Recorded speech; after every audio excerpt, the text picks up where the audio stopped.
Hello all, welcome to the Hindu analysis. ఒకసారి మనం the Hindu అనాలిసిస్లో important articles అన్ని చూద్దామమ్మా.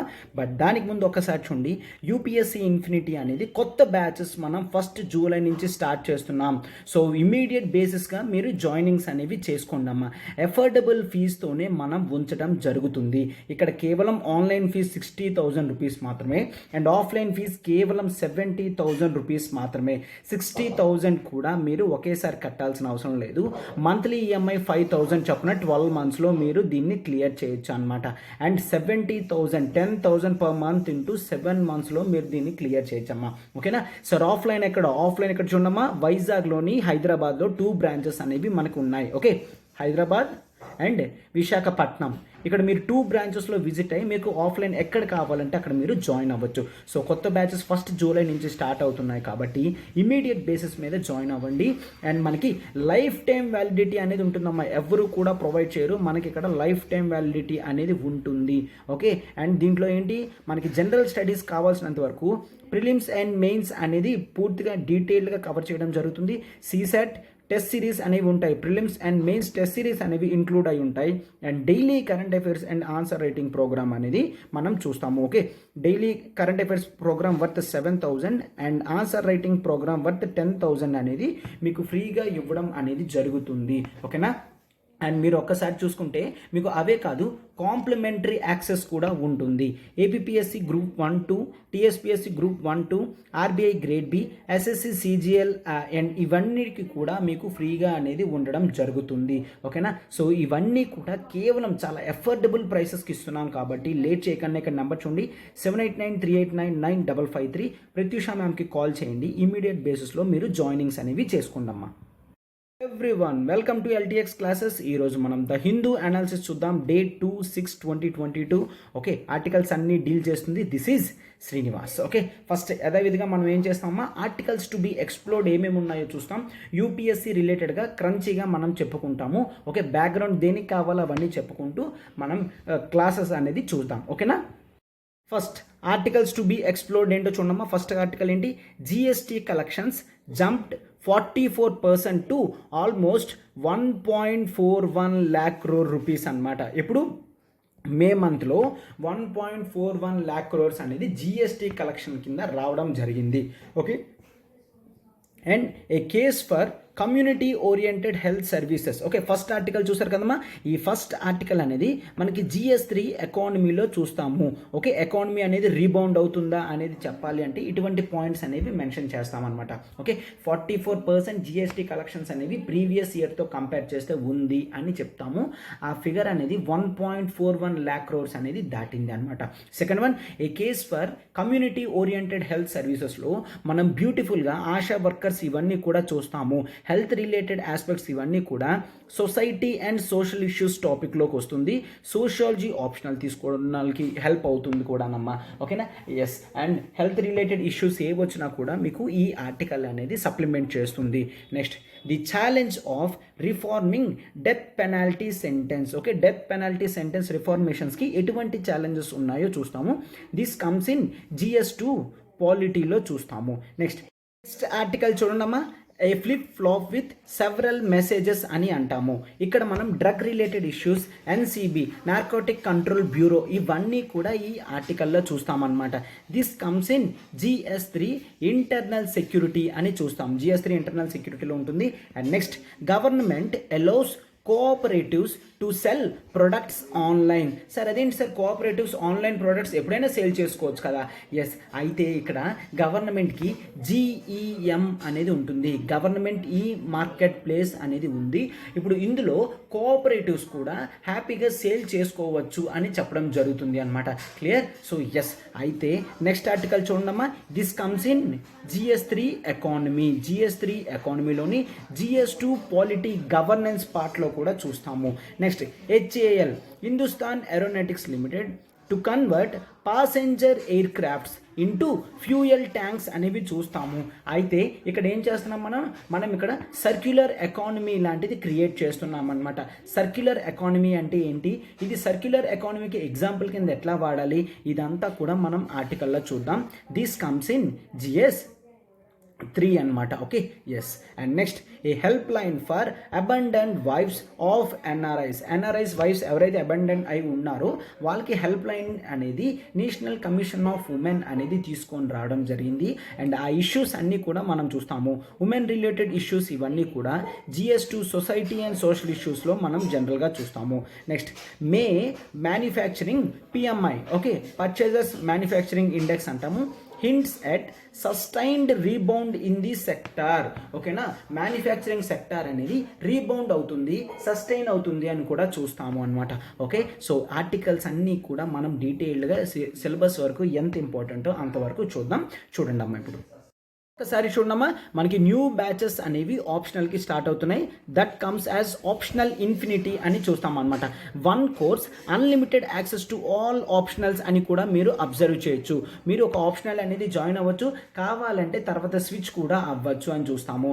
ఓకేనా, మనం ఆప్షనల్స్ ఏమేమో ప్రొవైడ్ చేస్తున్నాం, టాప్ ఆప్షనల్స్ అన్నీ కూడా మనం ప్రొవైడ్ చేయడం జరుగుతుంది. ఇక్కడ పబ్లిక్ అడ్మినిస్ట్రేషన్ అండ్ PSIR అనేది సురేష్ సార్ డీల్ చేస్తున్నారు. Public administration and PSIR. Sociology optional Sairam sir deal చేస్తున్నారు. ఆంథ్రపాలజీ ఆప్షనల్ దిస్ ఇస్ మీ శ్రీనివాస్ నేను డీల్ చేస్తున్నానమ్మా. అండ్ తెలుగు లిటరేచర్ ఏమో సీతాపతి సార్ డీల్ చేస్తున్నారు. ఓకే, అండ్ ఒకసారి చూడండి, ఆంథ్రపాలజీ ఆప్షనల్ అనేది మీకు కేవలం 4 to 5 monthsలో సిలబస్ అనేది కంప్లీట్ అయిపోతుంది. విత్ నోట్స్ ఇచ్చే ప్రొవిజన్తో సహా మీకు టోటల్గా కంప్లీట్ అయిపోతుంది అనమాట. రెగ్యులర్గా ఎగ్జామ్స్ రాస్తారు, ఇవన్నీ కూడా మనకి జరుగుతూ ఉంటాయి. అండ్ నెక్స్ట్ ఎగ్జామ్ కల్లా అట్లీస్ట్ ఒక 3 to 4 times రివిజన్ అనేది మనకి జరుగుతుంది ఎగ్జామ్ కల్లాను. So this is the best way. చాలా వైజ్గా ఆలోచించి వెంటనే జాయిన్ అవ్వండమ్మా. అండ్ ఇటువంటి బ్యూటిఫుల్ కోర్స్ మనకి ఇది అంతా చూడండి, లైఫ్ టైం వ్యాలిడిటీతో వస్తుందమ్మా. లైఫ్ టైం వ్యాలిడిటీ అంటే మీరు ఒక్కసారి అమౌంట్ అనేది కట్టారు అంటే మీకు ఎగ్జామ్ ముందు ఎప్పుడైనా డౌట్స్ వచ్చినా కూడా ఆ క్లాసెస్ ఇప్పుడు కాదు ఎప్పుడైనా కూడా ఓపెన్ చేసి చూసుకోవచ్చు. ఓకేనా, లైఫ్ టైం వ్యాలిడిటీతో కేవలం 22,500కే పెట్టడం జరిగింది. ఈ జూన్ 15th వరకు మనకి ఆఫర్ అనేది ఉందమ్మా. జూన్ 15th వరకు మీకు 10% ఇన్స్టాంట్ డిస్కౌంట్ అనేది ఆఫర్ ఉంది. 22,500 రూపీస్కే మీకు వస్తుంది అనమాట. అండ్ ఇక్కడ నెంబర్ చూడండి, 7893899553. ఈ నెంబర్కి కాల్ చేసి మీరు వెంటనే ఆప్షనల్ అనేది తీసుకోవచ్చు అనమాట. ఓకే, ఆంథ్రపాలజీ ఆప్షనల్ తీసుకోవాలనుకున్నా కూడా మీరు వెంటనే మ్యామ్కి కాల్ చేసి మీరు మాట్లాడచ్చు. ఒకవేళ మీరు నాతో ఏం మాట్లాడాలనుకున్నా కూడా మ్యామ్కి కాల్ చేసి నాకు ఇంటరాక్షన్ అనేది మీరు చేయొచ్చు అనమాట. అంటే మీకు డౌట్ ఉందన్నా ఏమనుకున్నా కూడా మీరు ఇంటరాక్షన్ అనేది చేయొచ్చు నాతో. ఓకే, మన ఫస్ట్ ఆర్టికల్స్ ఉన్నామా, ఇటువంటి ఆర్టికల్స్ మనం ఇన్ఫర్మేటివ్ ఆర్టికల్స్ అంటాం అనమాట. ఫస్ట్ పేజ్లో అపియర్ అయింది ఏంటి, మే మంత్లో ఎవ్రీ మంత్ కూడా మనం GST కలెక్షన్స్ అనేవి చెక్ చేస్తూ ఉంటాము. And quarter to quarter, monthly to monthly పెరిగిందా, అండ్ లాస్ట్ ఇయర్ ఈ మంత్ టైంకి ఇప్పుడు ఈ మంత్కి ఎంత అనేది డిఫరెన్స్ ఉంది, అదంతా కూడా మనం గ్రోత్ అనేది చెక్ చేస్తూ ఉంటాం అనమాట. ఎప్పుడు గ్రోత్లో ఉంటేనే కదమ్మా మనకి ఎకానమీ అనేది సస్టైనబుల్గా ఉంటుంది. సో అలాగా ఈ GST కలెక్షన్స్ ఏమో నార్మల్గా చూస్తే 44% అనేది లాస్ట్ ఇయర్ ఈ మంత్తో చూసుకుంటే ఇప్పుడు పెరిగింది అని చూస్తాము. ఎంతమ్మా, 1.41 lakh crores అనేది మనం చూస్తామన్నమాట. లాస్ట్ ఇయర్ ఎంత ఉంది, 97,821 crores ఉంటే ఇప్పుడు 1,41 crores దగ్గరికి వచ్చింది అని చూస్తామన్నమాట. ఓకే, ఇక నేను జూమ్ ఇన్ చేస్తాను, జాగ్రత్తగా గ్రాఫ్ అనేది అబ్జర్వ్ చేయండి అమ్మా. ఈ రెవెన్యూ చెక్లో చూసారా. ఓకే, అయితే ఇక్కడ మీరు అబ్జర్వ్ చేస్తే లాస్ట్ ఇయర్ మేకి 97,821 ఉంది, ఇప్పుడు 1,40,885 అంటే 1.45 lakh crores అనేది మనం చూస్తామన్నమాట. ఓకే, హైయెస్ట్ అనేది ప్రీవియస్ మంత్లో జరిగింది, 1,67,540 lakh crores అనేది మనం చూస్తాము. లాస్ట్ మంత్ కన్నా ఈ మంత్ తగ్గినప్పటికీ కూడా లాస్ట్ ఇయర్తో కంపేర్ చేస్తే రెవెన్యూ అనేది 44% ఇయర్ ఆన్ ఇయర్ ఇంక్రీజ్ అయ్యింది అని చూస్తాము. బట్ లాస్ట్ ఇయర్ ఏమైంది, ఇంకా ఎకానమీ అనేది రీబౌండ్ అవుతూ కనిపిస్తుంది. బట్ ఈ ఇయర్ ఈ మంత్ కల్లా కూడా ఫుల్ ఫ్లెజ్డ్గా రీబౌండ్ అయినట్టు చూస్తామన్నమాట. ఎందుకు అట్లా చూస్తాము అంటే what is meant by GST, gross goods and services tax అని చూస్తాము. Gross goods and services tax అనేది ఇప్పుడు మనకి 1,41,000 crores వచ్చింది అని డేటా అనేది ఇవ్వడం జరుగుతుంది అనమాట. ఓకే, సో ఒకసారి చూడండి, లాస్ట్ ఇయర్ 97, తర్వాత 92, 116, 112 ఇట్లా డేటా చూస్తే 1,40,000 దాటింది. కేవలం ఇది 4th టైం అనమాట. ఫస్ట్ టైం చూడండి ఇక్కడ మనకి ఈ ఇయర్ జనవరిలో జరిగింది, ఆ తర్వాత మనకి ఏప్రిల్లో జరిగింది అండ్ మేలో ఇప్పుడు జరుగుతుంది, మార్చ్లో కూడా జరిగింది. అంటే ఇప్పుడు ఈ మే అనేది 4th టైం అని మనం చూస్తాం 1.41 lakh crores అనేది రావడం. ఓకేనా? ఎస్. అయితే ఇప్పుడు డేటా అంతా కూడా ఏముందో ఆర్టికల్లో ఏమి ఇస్తున్నారో అంతా కూడా టోటల్గా మనం నార్మల్గా చూద్దాం అన్నమాట. ఓకేనా? GST, goods and services tax అని అంటాము. ఇండియా మొత్తం కూడా ట్యాక్సెస్ అనేవి యూనిఫామ్ రేట్లో ఉండాలని చెప్పి మనం జిఎస్టీ అనేది తీసుకొని రావడం జరిగింది. ఈ జిఎస్టీలో స్లాబ్స్ ఎట్లా ఉంటాయమ్మా? 2017లో తీసుకొని రావడం జరిగింది. దీంట్లో స్లాబ్స్ ఎట్లా ఉంటాయి? 0% ఉంటుంది, 3% ఉంటుంది, 5% ఉంటుంది, 12% ఉంటుంది, 18% ఉంటుంది అండ్ 28% ఉంటుంది. అండ్ ఆ తర్వాత ఇంకా చూస్తే 28% ప్లస్ కూడా ఉంటుంది. కొన్ని సిన్ గుడ్స్ ఉంటాయి, వాటన్నిటికీ కూడా లైక్ సిగరెట్ కానీ ఆల్కహాల్ కానీ వీటన్నిటికీ కూడా 28% ప్లస్ ట్యాక్స్ అనేది వేయడం జరుగుతుందన్నమాట. ఓకే, ఈ గూడ్స్ అండ్ సర్వీసెస్ ట్యాక్స్ అనేది మనకి అమెండ్మెంట్ యాక్ట్తో రావడం జరిగింది అనమాట.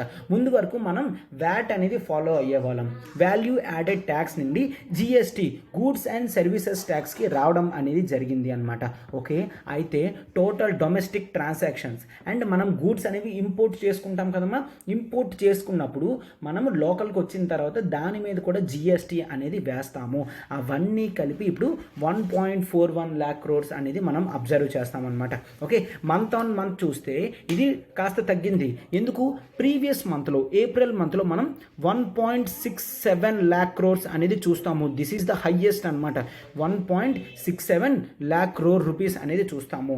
ఆ మంత్తో పోలిస్తే 1.41 అనేది చాలా తక్కువ. కానీ బట్ ఇప్పుడు జనరల్గా ఇది ఇయర్ ఆన్ ఇయర్ చూసుకుంటే 44% ఇంక్రీజ్ అనేది అయ్యింది అని చూస్తామన్నమాట. ఓకే, అయితే జనరల్గా ఈ నెంబర్ అనేది పెరిగితే గవర్నమెంట్కి ఏమవుతుంది? కాస్త ఈజ్ అనేది వస్తుందన్నమాట. ఎందుకు? గవర్నమెంట్కి రెవెన్యూస్ వస్తేనే కదమ్మా ఎక్స్పెన్సెస్ అనేవి ఈజీగా పెట్టగలరు. సో ఇటువంటి రెవెన్యూ అనేది గవర్నమెంట్ హ్యాపీగా యూజ్ చేసుకోగలది. తను ఏవైతే స్కీమ్స్ తీసుకొస్తుందో వాటన్నిటిలో కూడా హ్యాపీగా ఫండింగ్ చేసుకోగలది అని చూస్తామన్నమాట.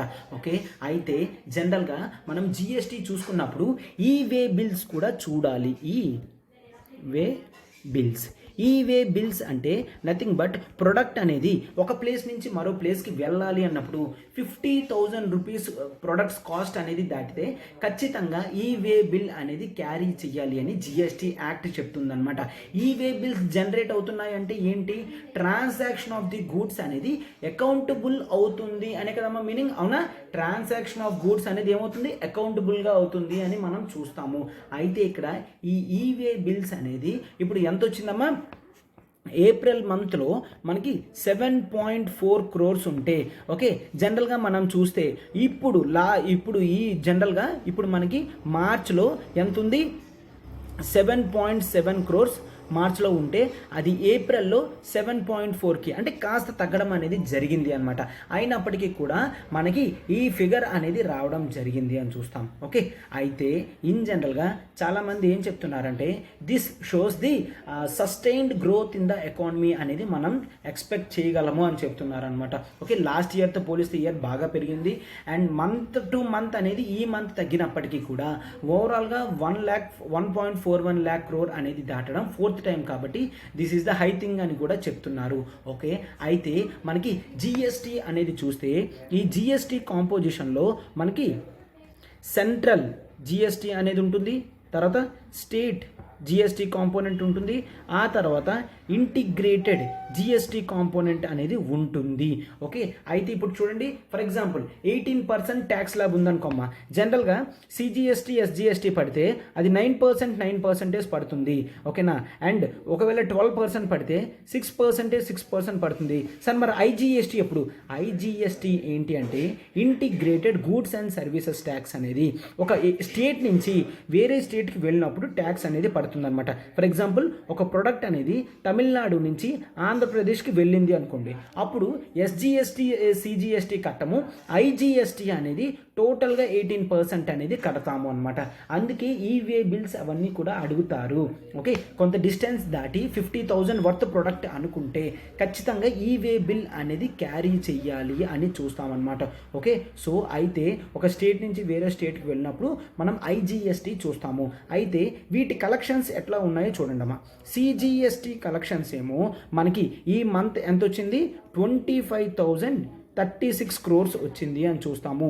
ఎస్జిఎస్టీ ఎంత వచ్చింది, 32,000 crores వచ్చింది అని చూస్తాము. అండ్ అయితే ఐజిఎస్టీఏ ఎప్పుడు కూడా ఎక్కువ వస్తుంది అనమాట.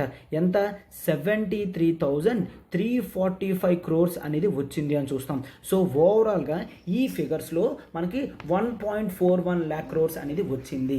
ఓకేనా, అయితే ఇక్కడ ఈ ఐజిఎస్టీలో మనం ఏం చూస్తాం, ఇంపోర్ట్ చేసుకుంటాం కదమ్మా గూడ్స్, ఆ గూడ్స్ యొక్క జిఎస్టీ కూడా దీంట్లో యాడ్ అవుతుంది అనమాట ఐజిఎస్టీలో.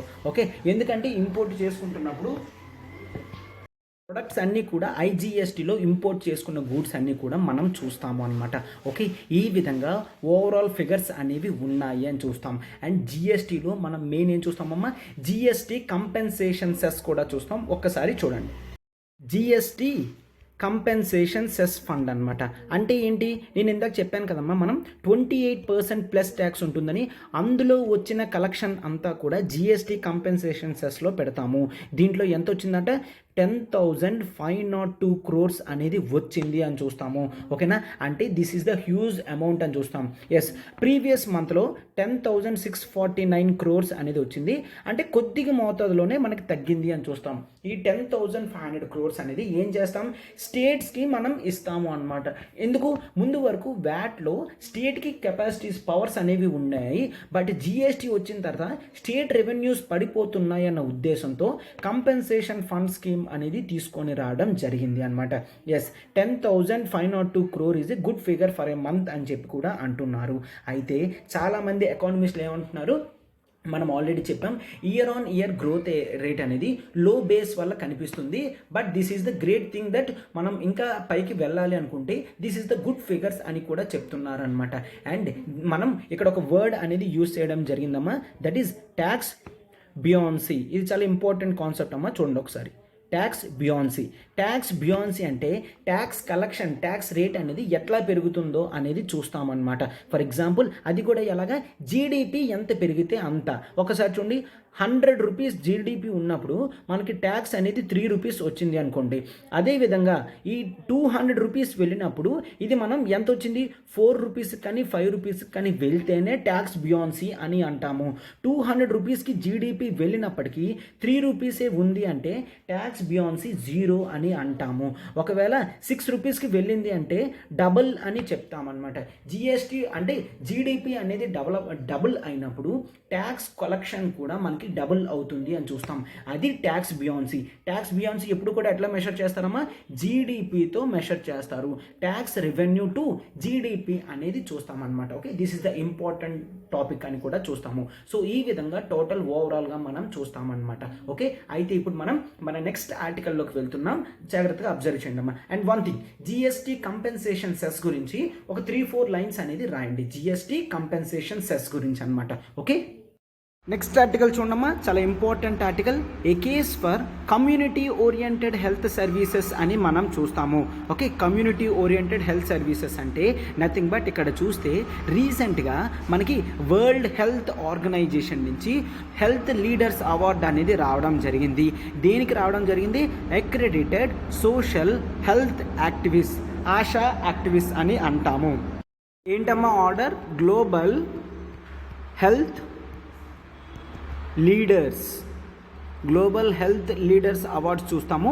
2022 అవార్డు అనేది ఎవరికి వచ్చింది, మనకి accredited social health activist, ASHA వర్కర్స్కి రావడం జరిగింది. ఈ గ్లోబల్ హెల్త్ లీడర్స్ అవార్డు ఎవరిస్తారమ్మా, వరల్డ్ హెల్త్ ఆర్గనైజేషన్ అనేది ఇస్తుంది అనమాట. ఓకే, వరల్డ్ హెల్త్ ఆర్గనైజేషన్ తెలుసు కదా, global organization which takes the lead for health related things అని కూడా చూస్తాము. రీసెంట్గా జెనీవాలో వరల్డ్ హెల్త్ అసెంబ్లీ అనేది జరిగింది. ఈ వరల్డ్ హెల్త్ ఆర్గనైజేషన్లో వరల్డ్ హెల్త్ అసెంబ్లీ అనేది జరుగుతుంది. దీంట్లో కంట్రీస్ నుంచి మెంబర్స్ అనేవాళ్ళు వస్తారనమాట. Okay, official members, representatives from countries అనేవాళ్ళు వస్తారు. వీళ్ళకి ఆశా వాలంటీర్స్కి కోవిడ్-19 పాండమిక్లో వాళ్ళు కమ్యూనిటీస్కి, హెల్త్ సిస్టమ్స్కి మధ్యన వాళ్ళు చాలా బాగా బ్రిడ్జ్ లాగా యాక్ట్ చేశారు. సో అందుకే కోవిడ్ అనేది స్పీడ్గా ఇండియాలో తగ్గగలిగింది అని వాళ్ళు మెచ్చుకోవడం కూడా జరిగిందనమాట. అయితే మీరు ఒక్కసారి ఆశా వర్కర్స్ని చూస్తే వాళ్ళ కంట్రిబ్యూషన్ అనేది హెల్త్ సిస్టంలో ఇమ్మెన్స్ అని చూస్తాము. ఇమ్మెన్స్ అంటే nothing but having great importance అని చూస్తామన్నమాట. ఓకే, సో అయితే ఈ ప్రైమరీ హెల్త్ కేర్ సర్వీసెస్ అనేవి ఇంత ఎక్స్ట్రాడినరీగా ఇండియాలో జరుగుతుందంటే దానికి కారణం ఆశా వర్కర్స్ అని చూస్తాము అన్నమాట. ఏంటి, వాళ్ళు కోవిడ్ టైమ్స్లో కోవిడ్ రిలేటెడ్ యాక్టివిటీస్ మాత్రమే కాదు, దే ఆల్సో చెక్ ఫర్ ఏంటి primary health care activities, PHC activities, primary health care activities services అనేవి వాళ్ళు చేస్తూ ఉంటారు. అండ్ అంటే ఇందులో మనం మెటర్నల్ అండ్ చైల్డ్ హెల్త్ అనేవి చూస్తారు. ఏంటంటే ఇంకా ఇందులో వీళ్ళు ఇవే కాకుండా ఇమ్యూనైజేషన్ ప్రోగ్రామ్స్ కూడా వాళ్ళే చేస్తారు. ఇమ్యునైజేషన్ చూస్తారు. అండ్ చిన్న హైపర్ టెన్షన్ ఇష్యూస్ కానీ, డయాబెటీస్ కానీ, ట్యూబర్క్యులోసిస్ కానీ మినిమం బేసిక్స్ అన్నీ కూడా వాళ్ళే హౌస్ దగ్గరికి వచ్చి రెగ్యులర్గా చెక్ చేస్తారనమాట. బోత్ రూరల్ అండ్ అర్బన్ పాపులేషన్లో వీళ్ళే చేస్తారు. వీటిలో స్పెషల్ ఫోకస్ ఏంటి అంటే వాళ్ళే అసలు అన్రీచబుల్ ఏరియాస్ కూడా చాలా కష్టపడి విత్ గ్రేట్ డెడికేషన్తో వర్క్ చేస్తారు అని కూడా చూస్తామన్నమాట. ఓకే, అయితే వీళ్ళు జనరల్గా ఇండియా పోలియో ఫ్రీ అవ్వడానికి మెయిన్ కారణం ఆశా వర్కర్స్ అని చూస్తాము. ఎందుకంటే వాళ్ళు తీసుకున్న ఇమ్యూనైజేషన్ డ్రైవ్ ప్రోగ్రామ్ వలనే పోలియో అనేది కంప్లీట్లీ ఫ్రీ అయ్యింది. ఓకేనా, వైల్డ్ పోలియో అనేది కంప్లీట్గా ఫ్రీ అయిందని చూస్తామన్నమాట. రొటీన్ ఇమ్యునైజేషన్ కవరేజ్ కూడా రెగ్యులర్గా వాళ్ళే చూస్తారు.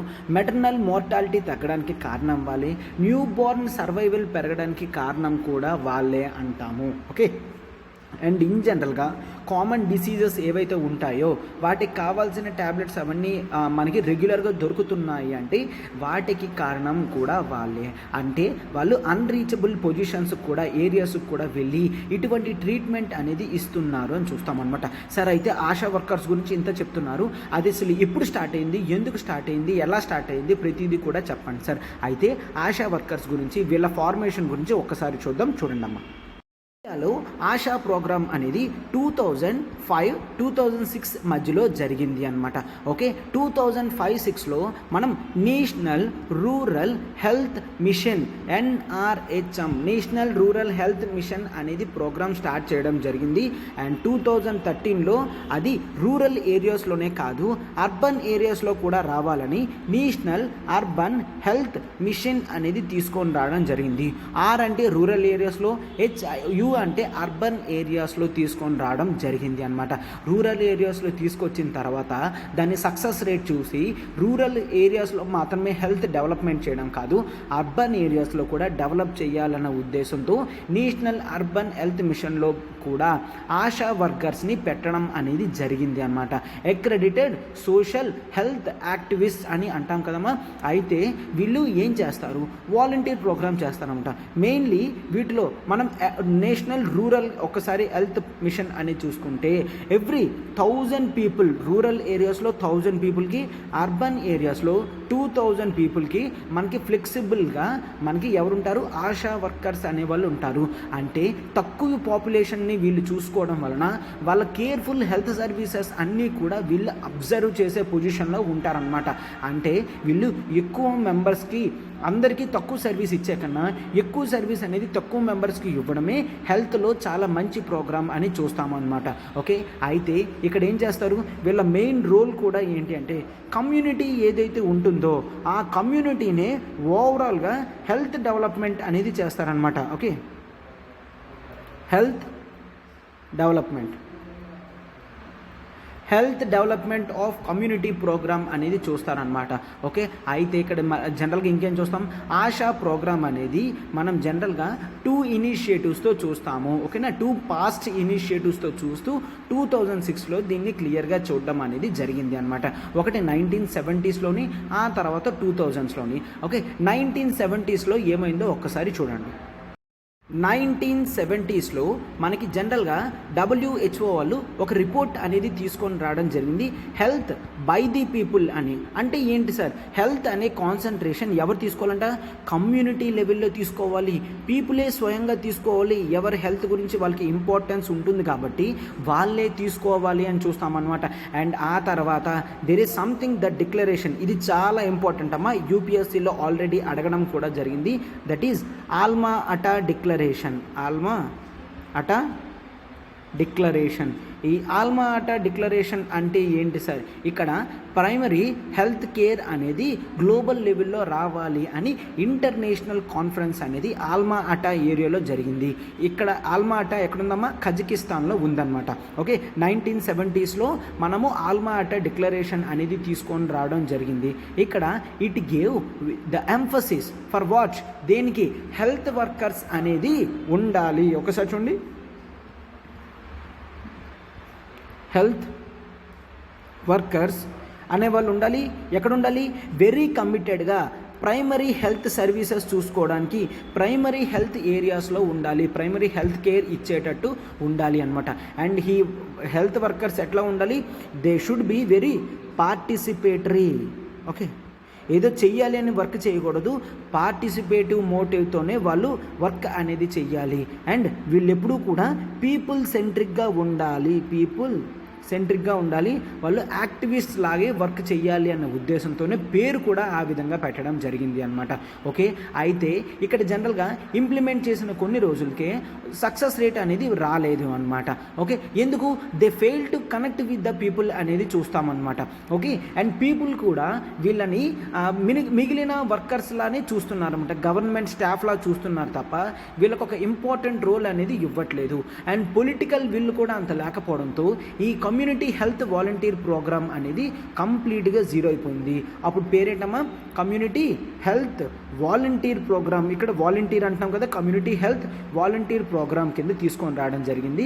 ఈ ప్రాబ్లమ్స్తోని ఓకే, వాళ్ళంత యాక్టివ్గా లేకపోవడం, పొలిటీషియన్స్ వీళ్ళ అంత లేకుండా పోవడం, పీపుల్ కూడా అంత స్పీడ్గా వీళ్ళని వాలంటీర్ ఉందన్న నేమ్తో యాక్సెప్టెన్స్ చేయలేకపోయారనమాట. అయితే ఆ తర్వాత మెయిన్ ఒక ప్రోగ్రామ్ అనేది తీసుకొని రావడం జరిగింది 2000sలో. అది కూడా ఒక స్టేట్ అనేది తీసుకొని రావడం జరిగింది. దాని గురించి ఇప్పుడు నేను చెప్తాను, చూడండి అమ్మా. 2002లో ఛత్తీస్గఢ్ గవర్నమెంట్ ఒక ప్రోగ్రామ్ అనేది తీసుకొచ్చింది. ఛత్తీస్గఢ్ ఏం తీసుకొచ్చింది, ద ప్రోగ్రామ్ ఆఫ్ మిథానిన్ అనే ప్రోగ్రామ్ అనేది తీసుకొని వచ్చింది. అయితే ఇక్కడ జనరల్గా ఏం చూస్తామంటే ఈ మిథానిన్ ప్రోగ్రాంలో ఆల్ ఫిమేల్ వాలంటీర్స్ అనేది తీసుకుంటారు, కేవలం ఫిమేల్స్ని మాత్రమే సెలెక్ట్ చేస్తారు. ఈ ఫిమేల్స్ ఏమో ఎంతమందికి, ఎవ్రీ 50 హౌస్హోల్డ్స్కి, 50 హౌసెస్ కానీ 250 పీపుల్కి కానీ ఒక మిథానిన్ అనే వర్కర్ ఉంటారు అనమాట. ఆమె పబ్లిక్ హెల్త్ ఎక్స్పర్ట్ అయి ఉంటారు, జనరల్గా సివిల్ సొసైటీలో వర్క్ చేసేటట్టు అంత యాక్టివ్గా ఉంటారు అని కూడా చూస్తామన్నమాట. ఓకే, వీళ్ళందరినీ స్టార్ట్ చేసుకొని మిథానిన్ ప్రోగ్రామ్ అనేది స్టార్ట్ చేయడం జరిగింది. దాన్ని ఇన్స్పిరేషన్గా తీసుకొని ఈ ఛత్తీస్గఢ్ మిథానిన్ ప్రోగ్రామ్ని ఇన్స్పిరేషన్గా తీసుకొని సెంట్రల్ గవర్నమెంట్ ఆశా ప్రోగ్రామ్ అనేది తీసుకొని రావడం జరిగిందనమాట. అయితే ఈ ఆశా ప్రోగ్రామ్ అనేది కంప్లీట్గా పీపుల్తోనే, పబ్లిక్ హెల్త్ స్పెషలిస్టులతోని, కమ్యూనిటీ బేస్డ్ ఆర్గనైజేషన్స్తోనే మాట్లాడుతూ నీట్గా దీన్ని డిజైన్ చేయడం జరిగింది అని చూస్తామన్నమాట. ఓకే, అయితే ఇక్కడ కీ విలేజ్లో ఎంతమంది అయితే ఇంపార్టెంట్ మెంబర్స్ ఉన్నారో వాళ్ళందరినీ తీసుకొని ఎవరి మీద అయితే నమ్మకంగా ఉంటారో వాళ్ళనే ఆశా వర్కర్స్ కింద జాయిన్ చేయడం అనేది జరిగింది అనమాట. ఓకే, అయితే ఇంకేం చూస్తాము, జనరల్గా ఇక్కడ ఆశా వర్కర్స్ సేమ్ విలేజ్ వాళ్ళే కాబట్టి జనరల్గా వాళ్ళు ఏంటి, బెటర్ కమ్యూనిటీ కనెక్ట్ అనేది ఉంటుంది అని కూడా చూస్తున్నాం అనమాట. ఆశా వర్కర్స్ మెయిన్ సక్సెస్ అవ్వడానికి కారణం ఏంటమ్మా, వాళ్ళు అక్కడ వాళ్ళే కాబట్టి ఆ ప్రజలందరూ ఆమెకు తెలుసు కాబట్టి వాళ్ళు ఏం చెప్పినా కూడా వాళ్ళు నమ్ముతారు. ఓకే, ప్రైమరీ హెల్త్ అనేది బాగుంటుంది అని కూడా చూస్తామన్నమాట. కమ్యూనిటీ కనెక్ట్ కూడా ఎక్కువగానే ఉంటుంది అని కూడా చూస్తాము. ఓకేనా. థర్డ్ వన్ మెయిన్ జనరల్గా వాళ్ళ నేమ్లోనే అక్రెడిటెడ్ సోషల్ హెల్త్. ఏ అంటే ఏంటి ఇక్కడ యాక్టివిస్ట్ కదమ్మా. ముందు వరకు కూడా వాలంటీర్ ప్రోగ్రామ్ అనేది ఉండేది కాబట్టి ఎవరు కూడా పట్టించుకునేవారు. బట్ పేరులోనే ఇక్కడ యాక్టివిస్ట్ అనేది ఉందన్నమాట. ఎప్పుడైతే యాక్టివిస్ట్గా ఉందో కమ్యూనిటీ రిప్రజెంటేటివ్స్ కూడా రావడం అనేది చూశారనమాట. ముందు వరకు వాలంటీర్ ప్రోగ్రాంలో వాళ్ళు గవర్నమెంట్ ఎంప్లాయీస్లో లోయెస్ట్ పార్ట్లో చూసేవారు. బట్ ఎప్పుడైతే యాక్టివిస్ట్ కింద పేరు పెట్టడం అనేది జరిగిందో వీళ్ళకి ఇంపార్టెన్స్ ఇవ్వడం అనేది స్టార్ట్ చేశారనమాట. ఓకే, అయితే వీళ్ళని వాలంటీర్ అనేది పిలవడం అనేది కంప్లీట్గా క్లోజ్ చేయడం జరిగింది. ఇక్కడ జనరల్గా ఆశా వర్కర్స్ అని ఆశా వర్కర్స్ అని మాత్రమే పెట్టడం అనేది జరిగింది అనమాట. అండ్ వీళ్ళకి పెర్ఫార్మెన్స్ బేస్డ్ ఇన్సెంటివ్స్ కూడా ఇవ్వడం జరిగింది. పెర్ఫార్మెన్స్ బేస్డ్ ఇన్సెంటివ్స్ కూడా ఇవ్వడంతో ప్రజలందరూ కూడా ఈ ఆశా వర్కర్స్ని డాక్టర్స్ లాగా చూస్తున్నారు, అట్లా చూస్తున్నారు. అండ్ ఈ ఆశా వర్కర్స్ కూడా కమ్యూనిటీ హెల్త్ సర్వీస్ని కాన్సన్ట్రేటింగ్గా చేస్తున్నారని చూస్తున్నాం అనమాట. ఓకే, అయితే ఆశా ప్రోగ్రామ్ అనేది లాంచ్ చేసిన చాలా జనరల్గా మనకి రివ్యూస్ ఇవన్నీ కూడా వస్తున్నాయన్నమాట. ఏంటని జనరల్గా పబ్లిక్ హెల్త్ ఎక్స్పర్ట్స్ ఎవరైతే ఉంటారో వాళ్ళు ఈ ప్రోగ్రామ్ని యాక్సెప్ట్ చేయడం జరిగింది. And health initiative at community level అనేది చాలా important. Health service of India అనేది ఖచ్చితంగా మోస్ట్ ఆఫ్ ది పీపుల్కి చేరాలి అంటే స్టేట్ గవర్నమెంట్స్ ఇనిషియేటివ్ అనేవి తీసుకోవాలి అని చూస్తాము. అయితే ఇక్కడ కేవలం ఆశా వర్కర్స్ మాత్రమేనంటే ఆశా వర్కర్స్తో మిగిలిన వర్కర్స్ కూడా యాక్టివ్గా పార్టిసిపేట్ చేస్తున్నారు. వాళ్ళెవరో కూడా ఒకసారి చూడండి అమ్మా. జనరల్గా మనకి ఆశా వర్కర్స్తో పాటు అంగన్వాడీ వర్కర్స్ అనే వాళ్ళు ఉంటారు. అంగన్వాడీస్ ఉంటాయి కదమ్మా, అక్కడ వర్కర్స్ని అంగన్వాడీ వర్కర్స్ అని అంటారు. అండ్ ఆ తర్వాత ఏఎన్ఎంస్ అనే వాళ్ళు ఉంటారు. ఆక్సిలరీ నర్స్ మిడ్ వైఫ్స్ అనే వాళ్ళు ఉంటారు అనమాట. Okay, Panchayat representatives and influential community members కింద ఉంటారు. ఓకేనా, ఎవరైతే ఉంటారో వాళ్ళందరూ కూడా వీళ్ళని రిక్రూట్ చేసుకోవడం జరుగుతుందన్నమాట. అయితే ఇక్కడ చూసారమ్మా, అందరూ కూడా ఉమెన్ పార్టిసిపేషనే.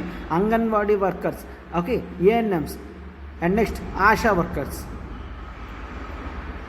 అంటే ఇక్కడ AAA అని చూస్తామన్నమాట. ఏఏఏ ప్రోగ్రామ్.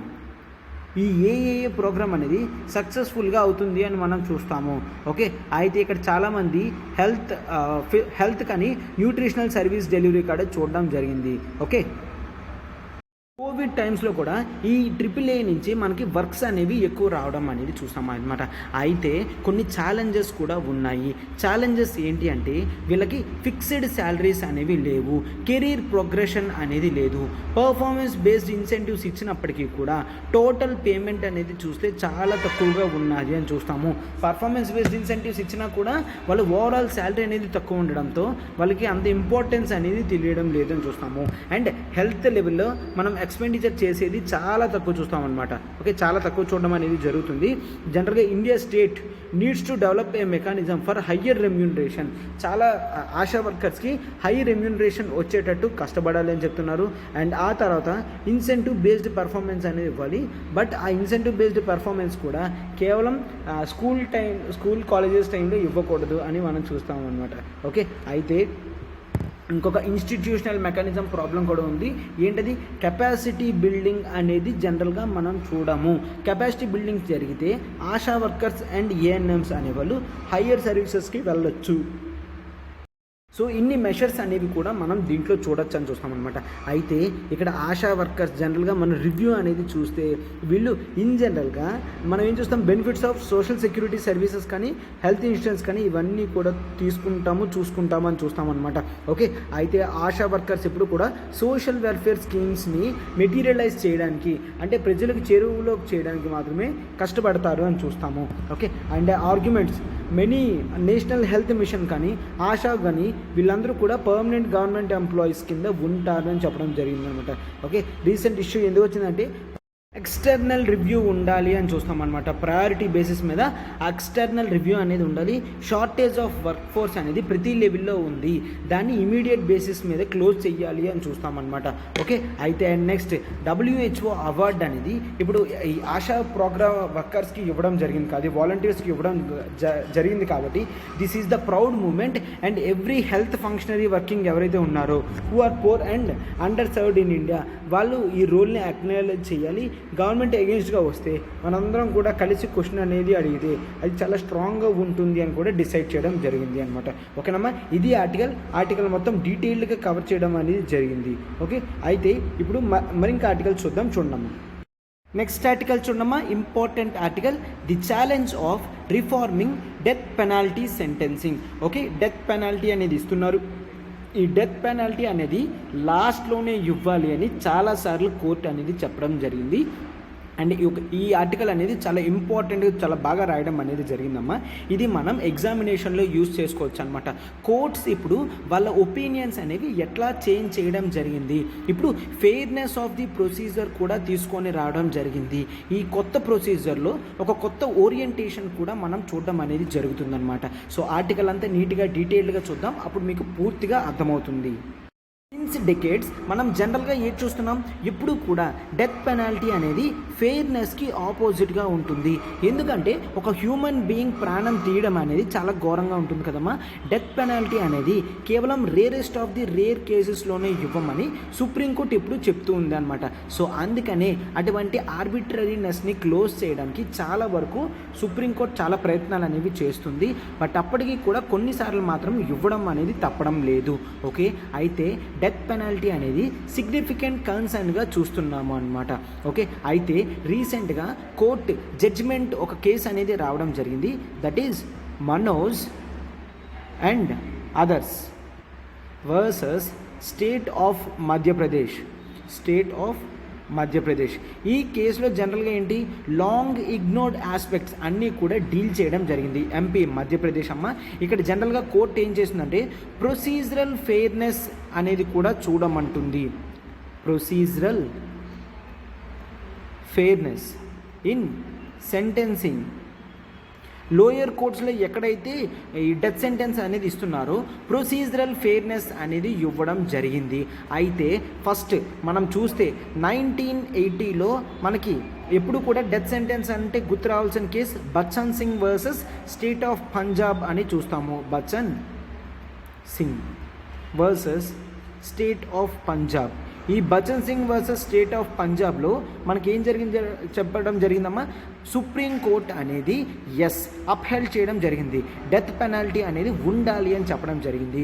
బట్ ఇక్కడ ఏంటి, డెత్ పెనాల్టీ ఎప్పుడు కూడా ఇండివిజువలైజ్డ్గా ఉండాలి, అందరినీ కామన్గా చూడకూడదు, కొంతమందికి మాత్రమే డెత్ సెంటెన్స్ అనేది ఇవ్వాలి. అంటే డెత్ సెంటెన్స్ తప్ప ఇంకేది ఇచ్చినా కూడా కామన్ సొసైటీకి మంచిది కాదు అని తెలిసినప్పుడు మాత్రమే జనరల్గా మనము వీళ్ళకి డెత్ సెంటెన్స్ ఇవ్వాలి. అయితే ఇండివిజువలైజ్డ్ సెంటెన్సింగ్ అని అంటారనమాట దీన్ని, ఇండివిజువలైజ్డ్ సెంటెన్సింగ్. ఓకే, అయితే జనరల్గా ఏం చెప్తున్నారు, కోర్ట్స్ని క్రైమ్ అనేది కన్సిడర్ చేసినప్పుడు సర్కమ్స్టాన్సెస్ అనేది చూడాల్సిన అవసరం అప్పుడు లేదు అని కూడా జనరల్గా చూస్తామన్నమాట. అయితే ఈ బచ్చన్ సింగ్ కేసు తర్వాత చాలా వరకు డెత్ పెనాల్టీ ఇంపోజిషన్ అనేది జరుగుతూనే ఉంటున్నాయి. కాకపోతే రేరెస్ట్ ఆఫ్ ది రేర్ థింగ్స్గా జరుగుతుందన్నమాట. రేరెస్ట్ ఆఫ్ ది రేర్ అంటే ఎప్పుడో కానీ డెత్ పెనాల్టీ అనేది ఇవ్వరు, ఎప్పుడో మాత్రమే డెత్ పెనాల్టీ అనేది ఇస్తారని చూస్తామన్నమాట. అయితే ఇక్కడ జనరల్గా చాలామంది ప్రిజనర్స్ ఎవరైతే ఉంటారో వాళ్ళు చాలా పూర్గా ఉంటారు, వాళ్ళకి క్వాలిటీ లీగల్ రిప్రజెంటేషన్ అనేది జరగడం లేదనమాట. అందుకనే వీళ్ళకి ఇండివిజువలైజ్డ్ సెంటెన్సింగ్ అనేది చాలా కష్టంగా మారిపడుతుంది. డెత్ సెంటెన్స్ అనేది ఎక్కువ వస్తుంది, లేదంటే వాళ్ళు ఎక్కువ ట్రయల్ ప్రాసెస్లోనే ఉండిపోతున్నారు అని చెప్తాము. అయితే ఇక్కడ జనరల్గా చాలా వరకు కూడా నెక్స్ట్ మోటివేషన్ అనేది వచ్చి రీసెంట్గా chief justice of India N V Ramana garu వచ్చినప్పుడు 13 డెత్ పెనాల్టీస్ ఏవైతే ఉన్నాయో అతను చాలా వరకు వినడం అనేది జరిగింది అనమాట. ఆ తర్వాత అందులో ఒక 3 వాటిని అతను వదిలేయడం కూడా జరిగింది. పారాడానింగ్ పవర్స్ కూడా ఉపయోగించి వదిలేయడం అనేది ఎక్విట్ చేయడం అనేది జరిగిందనమాట. అయితే ఇక్కడ జనరల్గా అతని దేన్ని తీసుకున్నారంటే he has taken the procedural fairness aspect అని చూస్తామన్నమాట డెత్ పెనాల్టీ ఇచ్చినప్పుడు. ఓకేనా, అయితే ఇక్కడ జనరల్గా మీరు ఇంకా చూస్తారు ఏంటి అంటే ప్రాపర్ ఇన్ఫర్మేషన్ అనేది లేకపోతే అతను బ్యాక్గ్రౌండ్ కానీ అతను ఏం చేసేవాడు, అతను ఎందుకు ఇట్లా మారాడో అవేవీ లేవంటే అది అప్పుడు చాలా కష్టంగా ఉంటుంది. అతను ఏ కండిషన్లో ఇటువంటి ఘోరమైన క్రైమ్ అనేది చేశారు, ఎందుకమ్మా కేవలం గ్రేటెస్ట్ ఆఫ్ ది గ్రేట్ అఫెన్సెస్కి మాత్రమే మనం డెత్ సెంటెన్స్ అనేది ఇవ్వడం చూస్తాము. అయితే స్కోప్ ఆఫ్ మిటిగేషన్ కూడా ఏముందో చూడండి. డెత్ సెంటెన్స్ అనేది ఎప్పుడు వస్తుందమ్మా? జనరల్గా ఎవరైతే అఫెన్స్ చేస్తారో ఆ అఫెన్స్ అనేది కోర్ట్ ఆఫ్ లాలో ప్రూవ్ అయిన తర్వాత మాత్రమే డెత్ సెంటెన్స్ అనేది ఇస్తారు. అయితే ప్రూవ్ అవ్వడం ఎట్లా ప్రూవ్ చేస్తారు? సైంటిఫిక్ థియరీస్ ఏమైనా ఉన్నాయా, లేదంటే ఫ్రీ విల్తో బ్యాడ్ చాయిసెస్తో తీసుకునే ఛాన్సెస్ ఉంటుందా? అయితే ఏంటి ఒకసారి చూడండి, అఫెన్స్ చేసిన వ్యక్తి ఉన్నాడు, తను ఫ్రీ విల్తో చేస్తున్నాడు ఆ క్రైమ్ అనేది, ఆర్ జనరల్గా సర్కమ్స్టాన్సెస్ అనేవి ఫోర్స్ చేస్తున్నాయి సర్కమ్స్టాన్సెస్. ఓకే, ఒక్కసారి చూడమ్మా, మన దగ్గర ఒక ఫుడ్ ప్యాకెట్ అనేది ఉంది. ఒక వ్యక్తి తను ఫ్రీ విల్తో కోరుండి ఫుడ్ ప్యాకెట్ని దొంగతనం చేశారనుకోండమ్మా, అతని దొంగ అంటాము. బట్ అతను తిని 4 days అవుతుంది, అందుకోసమనే ఫుడ్ ప్యాకెట్ దొంగతనం చేశాడు అని అన్నాము అనుకోండి, అప్పుడు మనం అతన్ని ఏమీ అనడం మానేస్తాము. ఎందుకంటే అతని చాయిస్ అనేది అతని సర్కమ్స్టాన్సెస్ డిసైడ్ చేశాయి. అతను కోరిండి చేయలేదు, అతనికి అది తప్ప మరొక ఆప్షన్ లేదు అన్నప్పుడు మాత్రమే దీన్ని చేయడం జరిగింది. అయితే ఇప్పుడు ఏం చెప్తున్నారు, కోర్టు రీసెంట్గా ప్రొసీజరల్ ఫెయిర్నెస్తో క్రిమినలాజికల్ ఫ్యాక్టర్స్ కూడా చూడమంటుంది. క్రిమినోజెనిక్ ఫ్యాక్టర్స్. ఈ క్రిమినోజెనిక్ ఫ్యాక్టర్స్ అనేవి చాలామంది స్కాలర్స్ రీసెర్చర్స్ ఏమిస్తున్నారంటే, జనరల్గా ఒక అఫెన్స్ చేసిన వ్యక్తి పాస్ట్ హిస్టరీ అనేది చూడండి, పాస్ట్ సోషల్ హిస్టరీ. అంటే అతనికి రెగ్యులర్గా అఫెన్సెస్ చేసే అలవాటు ఉందా, లేదు అంటే అతని బిహేవియర్ అనేది అబ్జర్వ్ చేయండి, బిహేవియర్. అండ్ అతని లైఫ్ సర్కమ్స్టాన్సెస్ అనేవి అబ్జర్వ్ చేయండి, life circumstances. Okay, so and ఒక హ్యూమన్ బీయింగ్ అనేవాడు వీటన్నిటితోనే మనం ఏం చూస్తాం, క్యారెక్టర్ కాంప్లెక్సిటీ అనేది డెవలప్ అవుతుంది. ఇవన్నీ కూడా individuals personal development plus environmental ఫ్యాక్టర్స్తోనే జరుగుతాయి. ఎన్విరాన్మెంటల్ ఫ్యాక్టర్స్, అతను చుట్టూ ఉండే మనుషుల వల్ల, అతను ఏ ఎన్విరాన్మెంట్లో ఉన్నాడు వాటి వలన అతని క్రిమినోజెనిక్ ఫ్యాక్టర్స్ అనేవి డెవలప్ అవుతాయి. అంటే ఒక వ్యక్తి క్రిమినల్కి ఎట్లా మారుతాడు అని ఈ ఫ్యాక్టర్స్ అనేవి బాగా ఇన్ఫ్లుయెన్స్ అవుతాయి అని చూస్తామన్నమాట. ఓకే, సో అందుకనే జనరల్గా మనోజ్ సింగ్ కేసులో కూడాను సుప్రీంకోర్టు ఏం చెప్పింది, ప్రొసీజరల్ ఫెయిర్నెస్ అనేది ఫాలో అవ్వమన్నది అనమాట. అయితే ముందు కేసెస్తోని ఈ మనోజ్ సింగ్ కేసులోని మనం చాలా డిఫరెన్స్ అనేది చూస్తాము. ఆ డిఫరెన్సెస్ ఏంటో చూడండి. సిగ్నిఫికెంట్ చేంజ్ అనేది అబ్జర్వ్ చేయడం జరిగింది అని అంటాము. అయితే ఆ సిగ్నిఫికెంట్ చేంజ్ ఏంటో చూడండి అమ్మా. ఫస్ట్ ఇంతవరకు కూడా ఎవిడెన్స్ బేస్డ్ ఎంక్వైరీ ఉండేది. ఎవిడెన్స్ దొరికింది అంటే అతను ఎందుకు చేశాడు, ఎవరి కోసం చేశాడు, అదంతా కూడా అనవసరం. ఎవిడెన్స్ బేస్డ్ ఎంక్వైరీ నుంచి ఇప్పుడు ఎక్స్పర్ట్ ఒపీనియన్స్తో various range of disciplines add చేయడం జరిగింది. ఎక్స్పర్ట్ ఒపీనియన్స్ అంటే క్రిమినోజెనిక్ ఫ్యాక్టర్స్ అన్నీ కూడా తీసుకుంటున్నాం కదా, అవన్నీ కూడా ఎక్స్పర్ట్ ఒపీనియన్స్తోనే కదా చేయడం జరిగింది.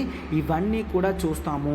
అండ్ ఆ తర్వాత జనరల్గా ఆ స్కోప్ ఆఫ్ మిటిగేటింగ్ ఫ్యాక్టర్స్ అని కూడా చూస్తున్నారు.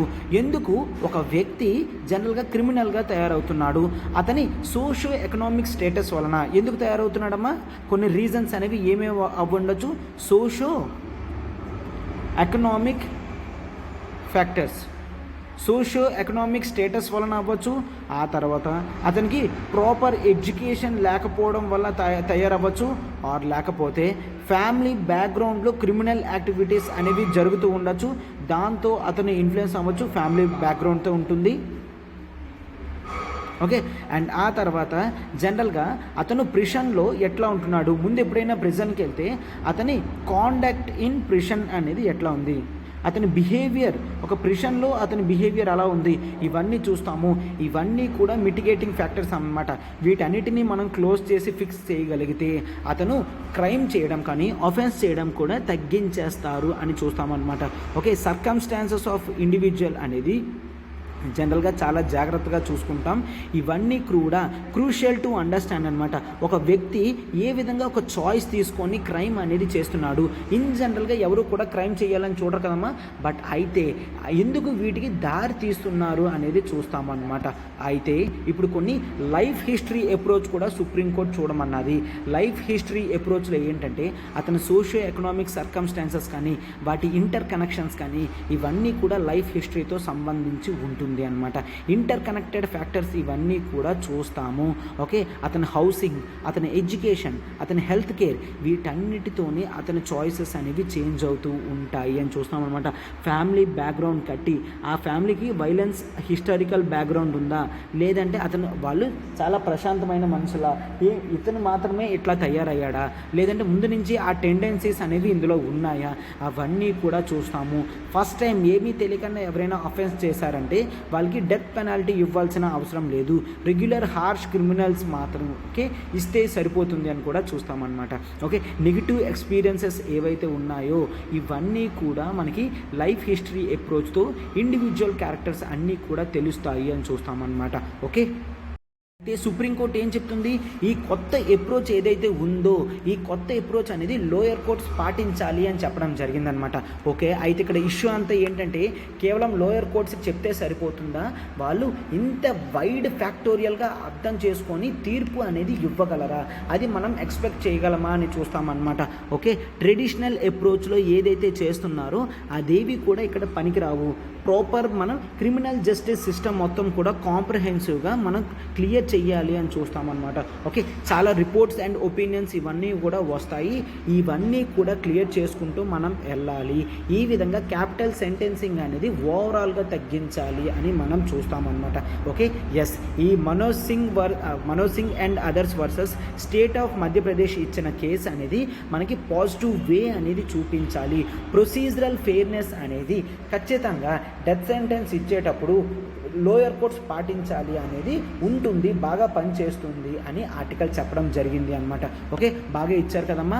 అయితే దీంతో మనం full suggestion programmes, mitigating factors ఇవన్నీ కూడా డెత్ సెంటెన్స్లో చూడడం అనేది జరిగింది అనమాట. ఆర్టికల్ ఇంతవరకు మనం చూస్తే సరిపోతుంది ఆన్సర్ రైటింగ్ వరకు. ఇప్పుడు మనం మన నెక్స్ట్ ఆర్టికల్లోకి వెళ్తున్నాం, చూడండి అమ్మా. నెక్స్ట్ ఆర్టికల్ చూడమ్మా, a flip flop with several messages అనమాట. ఇక్కడంతా కూడా పొలిటికల్ రిలేటెడ్ ఆర్టికల్ ఉంది, మనకి ఎగ్జామ్కి కావాల్సినంత వరకు చూస్తాను. ఇక్కడ జనరల్గా ఏం జరుగుతుంది, ఎన్సిబి అని మెన్షన్ చేయడం జరిగింది కదమ్మా. ఇది ఏంటి అంటే narcotics control bureau, narcotics control bureau అనేది చూస్తామన్నమాట. అయితే ఫస్ట్ మనం ఈ నార్కోటిక్స్ కంట్రోల్ బ్యూరో చూసిన తర్వాత మనం ఆర్టికల్లోకి వెళ్దామన్నమాట. మెయిన్ ఇక్కడ నార్కోటిక్స్ కంట్రోల్ బ్యూరో గురించి తెలుసుకోవడమే మనకి ప్రిలిమ్స్ వరకు చాలా ఇంపార్టెంట్ అనమాట. ఒకసారి చూడండి అమ్మా బాడీ గురించి. ఇండియన్ పాలిటీలో చూసుకుంటే మనకి పార్ట్ 4 ఆఫ్ ఇండియన్ కాన్స్టిట్యూషన్లో డిపిఎస్పీస్ గురించి మాట్లాడతాం, directive principles of state policy అనమాట. అందులో ఆర్టికల్ 47 అనేది ఉంటుంది. ఆర్టికల్ 47 ప్రకారం ఏంటి అంటే state should strive to raise the level of nutrition, to raise the level of nutrition అని చూస్తాము. లెవెల్ ఆఫ్ న్యూట్రిషన్ అంటే న్యూట్రిషన్ లెవెల్స్ అనేవి పెంచడానికి చూస్తాం. And to prohibit consumption of drugs అని కూడా చూస్తాము, కన్జంప్షన్ ఆఫ్ డ్రగ్స్. సో ఈ కన్జంప్షన్ ఆఫ్ డ్రగ్స్ గురించి ఇక్కడ మాట్లాడడం జరుగుతుందన్నమాట. డ్రగ్స్ అనేవి ఉండకూడదు, ప్రొహిబిట్ చేయాలి అని ఆర్టికల్ 47 ప్రకారం ఇండియన్ కాన్స్టిట్యూషన్లో directive principles of state policy అనేది మనం చెప్తుంది. గురించి జనరల్గా మనం ఇటువంటి బాడీస్ అనేవి చూస్తామన్నమాట. ఆర్టికల్ 47లో జనరల్గా ప్రొహిబిషన్ కన్జంప్షన్ అనేది క్లోజ్ చేయాలి, ఎక్సెప్ట్ ఫర్ మెడికల్ పర్పస్, మెడిసిన్స్లో మాత్రమే డ్రగ్స్ అనేవి యూజ్ చేస్తారు. మెడికల్ పర్పస్లో ఎంత క్వాంటిటీ అయితే మెడిసిన్కి కావాలో అంత మోతాదులోనే వేస్తారు. బయట జనరల్గా ఎక్కువ కన్జంప్షన్ అనేది చేయడం వలన అది హెల్త్కి ఇన్జ్యూరీ అనేది చేస్తుంది అనమాట. అండ్ ఈ ప్రావిజన్స్తో అండ్ ఇంటర్నేషనల్ కన్వెన్షన్స్తో మనము ఈ బాడీ అనేది తీసుకొని రావడం జరిగిందనమాట. ఓకే, అయితే ఈ national policy on narcotic drugs and psychotropic substances అనేది చూస్తాము. ఓకే, అది కూడా ఎలాగొచ్చింది, narcotic drugs and psychotropic substances యాక్ట్తో వచ్చింది. అవన్నీ కూడా నేను చెప్తాను. అయితే ఒక్కసారి India is a member of convention అని చూస్తాము. ఆ కన్వెన్షన్ ఒక్కసారి చూడండి అమ్మా. There is one convention at international level that is called narcotics drugs. Narcotic drugs 1961 అని చూస్తాము. India is a member country and signatory అని కూడా చూస్తాం. ఇండియా దీన్ని సైన్ చేయడం జరిగింది. అండ్ దీని ప్రోటోకాల్స్ ఆఫ్ 1972. ప్రోటోకాల్స్ అంటే నథింగ్ బట్ గైడ్ లైన్స్, కానీ ఇవన్నీ కూడా 1972లో అమెండ్మెంట్ చేసి ఇవ్వడం జరిగింది. దీనికి కూడా ఇండియా సిగ్నేచర్ చేయడం జరిగింది అన్నమాట. అండ్ ఆ తర్వాత United nations convention against illicit trafficking అని కూడా చూస్తాము. ఓకే, అండ్ ఇన్ జనరల్గా మనకి ఇండియాలో ఏ రూల్స్ యాక్ట్స్ అనేవి ఉంటాయి అంటే మనకి drugs and cosmetics act, drugs and cosmetics act 1940 అనేది చూస్తాము. ఆ తర్వాత ఇది చాలా ఇంపార్టెంట్ అమ్మా, narcotics, drugs and psychotropic substances చెప్పాను కదమ్మా దీని గురించి. Narcotic drugs and psychotropic substances act 1985 ఈ ప్రకారంగానే మనకి నార్కోటిక్స్ కంట్రోల్ బ్యూరో అనేది రావడం జరిగింది. దీంట్లో మనం national policy on narcotic drugs and psychotropic substances NDPS అనేది కూడా తీసుకొని రావడం జరిగింది. దీని ప్రకారంగా నార్కోటిక్ కంట్రోల్ బ్యూరో వాళ్ళు డ్రగ్ అబ్యూజ్ ఏదైతే ఉందో, డ్రగ్ ఇలిసిట్ ట్రాఫికింగ్ ఏదైతే ఉందో అదంతా కూడా కంట్రోల్ చేయడం అనేది జరిగింది అన్నమాట. ఓకే, ఇవన్నీ కూడా మినిస్ట్రీ ఆఫ్ ఫినాన్స్ కంట్రోల్లోకి వీటన్నిటిలోకి వస్తాయి. అండ్ ఇవన్నీ కూడా ఫినాన్స్ వాళ్ళు కంట్రోల్ చేస్తూ ఉంటారనమాట. ఈ డ్రగ్ అబ్యూస్ కంట్రోల్ కానీ ఇవన్నీ కూడాను మనము ఆ మినిస్ట్రీ ఆఫ్ ఫినాన్స్ వాళ్ళు కోఆర్డినేషన్ రోల్ అనేది చేస్తారు. ఈ narcotic drugs and psychotropic substances act చాలా ఇంపార్టెంట్. ఇది మనం ఒక కన్వెన్షన్ ఆధారంగా కూడా తీసుకొని రావడం జరిగింది అని చూస్తామన్నమాట. ఓకే, అయితే దీంట్లో జనరల్గా ఏంటి, అథారిటీ గవర్నమెంట్కి ఫుల్ పవర్స్ అనేవి ఉంటాయి. అండ్ ఈ NCB నార్కోటిక్స్ కంట్రోల్ బ్యూరో కూడా కోఆర్డినేషన్ యాక్టివిటీస్ అనేది చేస్తుంది అన్నమాట. నార్కోటిక్స్ కంట్రోల్ బ్యూరో వాళ్ళు చేసే కొన్ని యాక్టివిటీస్ చూడమ్మా, ఏం చేస్తుంది, కోఆర్డినేషన్ యాక్టివిటీస్ చేస్తుంది వేరియస్ మినిస్ట్రీస్కి, ఇవన్నీ కూడా డ్రగ్ కంట్రోల్లోని. అండ్ ఆ తర్వాత ఇది వేరియస్ ఇంటర్నేషనల్ ఆబ్లిగేషన్స్ని మీట్ అవ్వడానికి కూడా నార్కోటిక్ కంట్రోల్ బ్యూరో వాళ్ళు చేస్తారన్నమాట. Counter measure for illicit trafficking కానీ, ప్రోటోకాల్స్ యాక్సెప్ట్ చేయడం కానీ ఇదంతా కూడా చేస్తుంది. అండ్ ఏదైనా కన్సర్న్డ్ అథారిటీస్, ఫారెన్ కంట్రీస్లో ఎవరైతే కన్సర్న్డ్ అథారిటీస్ ఉన్నారో వాళ్ళకి అసిస్టెన్స్ కూడా ఇస్తుంది అని చూస్తామన్నమాట. అసిస్టెన్స్ కూడా ఇస్తుంది అని చూస్తాము. Okay, and universal action for prevention and suppression of illicit trafficking ఏదైతే ఉందో వాటిలో ఫెసిలిటేషన్ రోల్ అనేది ఇది ప్లే చేస్తుంది. ఏంటమ్మా, universal action for prevention, universal action for prevention and suppression of illicit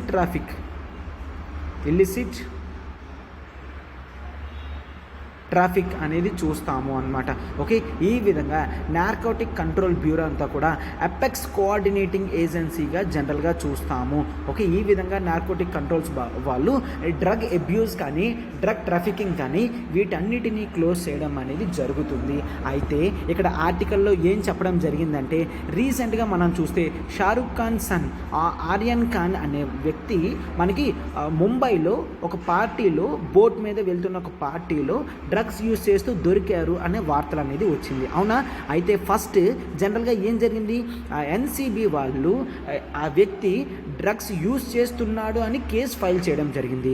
ఆ తర్వాత కొన్ని రోజులకి అతను డ్రగ్స్ యూజ్ చేయట్లేదు, అతని దగ్గర కొన్ని డ్రగ్స్ దొరికాయి అని మార్చడం జరిగింది అనమాట.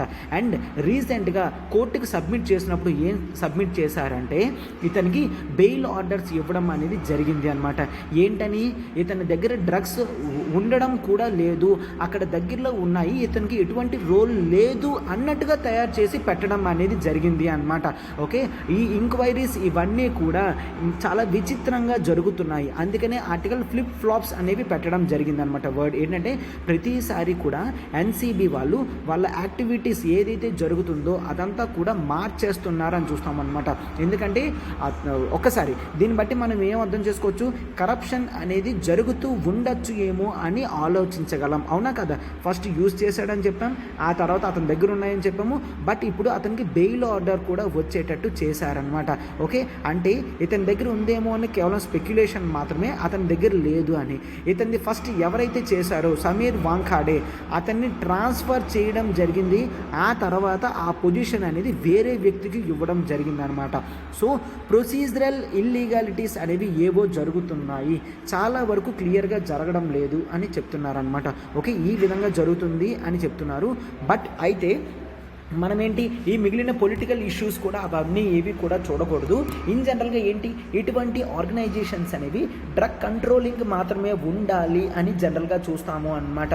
ఓకే, అండ్ మనం ఫుల్ ఫ్లెడ్జ్డ్గా ఇండియా అనేది కంట్రోల్ డ్రగ్ ఫ్రీ కంట్రీ అనేది అవ్వాలి అంటే స్ట్రిక్ట్ మెషర్మెంట్స్ అనేవి చూడాలి. ఈ ఎన్ఫోర్స్మెంట్ ఏజెన్సీస్ ఏవైతే ఉన్నాయో ఇవి స్ట్రాంగ్గా వర్కౌట్ చేయాలి. పొలిటికల్ పార్టీస్ పొలిటికల్ ప్రెషర్స్ కానీ లేదంటే ఫినాన్షియల్ ఆస్పిరేషన్స్ కానీ ఏవి తీసుకోకూడదు అని మనం జనరల్గా చూస్తామన్నమాట. ఓకేనమ్మా, ఇది ఆర్టికల్. మనం ఇప్పుడు మన నెక్స్ట్ ఆర్టికల్లోకి వెళ్తున్నాం. చూడండి, మన నెక్స్ట్ ఆర్టికల్ చూడమ్మా. Government ఎలోస్ cooperatives to sell products online అని చూస్తామన్నమాట. అయితే సార్ గవర్నమెంట్ అలవెన్స్ ఇవ్వడం ఏంటి కోఆపరేటివ్ సెక్టర్స్కి? అయితే first you should know about GEM, government ఈ మార్కెట్ ప్లేస్ అనేది చూస్తాము.